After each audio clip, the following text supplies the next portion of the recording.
The whirlwind of academic obligations can feel utterly unmanageable in high school, especially for the rising juniors and seniors.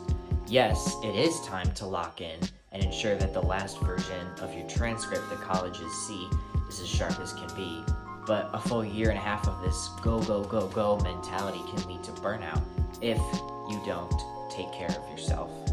As a senior currently in the process of college applications, I've gathered a few pieces of wisdom that I'd like to share that can hopefully help you with your anxiety if you struggle with that. Alright, number one is going to different mental aid stations throughout the day. This was especially helpful when I was in sophomore year and I joined sports and my schedule was just starting to really get tight and jam-packed.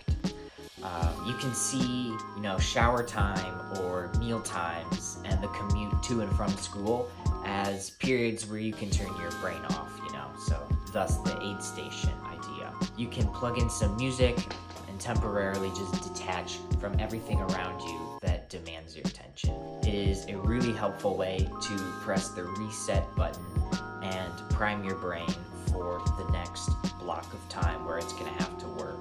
My second recommendation is to take things minute by minute.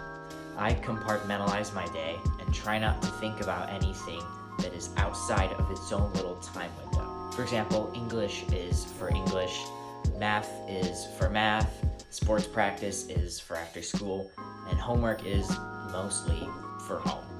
Keep a list of what you have to do during the day in your planner or even just on your notes app on your phone, and don't give stressors any more time in your head than they deserve. By doing this, you are preventing different tasks from penetrating your focus during other times of the day. So you're able to more effectively focus on what you need to do rather than just being scatterbrained and stressed out by everything that has to get done. Alright, my third piece of advice is actively planning for rest periods. We can only be productive for so long before we hit the point of diminishing returns. If you find yourself procrastinating, don't mentally punish yourself. Don't get angry, but ask why. Why are you procrastinating? If it's because you're genuinely actually tired, then don't stop yourself from taking some time off. However, only do this if you know that you're actually exhausted and not just bored or want to do something else. If you do take time off, I would recommend against scrolling, playing video games, even reading, just anything that sort of stimulates the brain.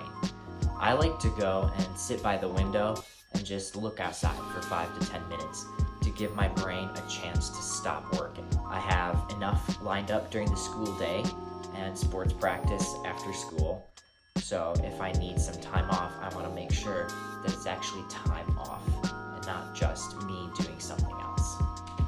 Thanks for watching. I hope you find this helpful.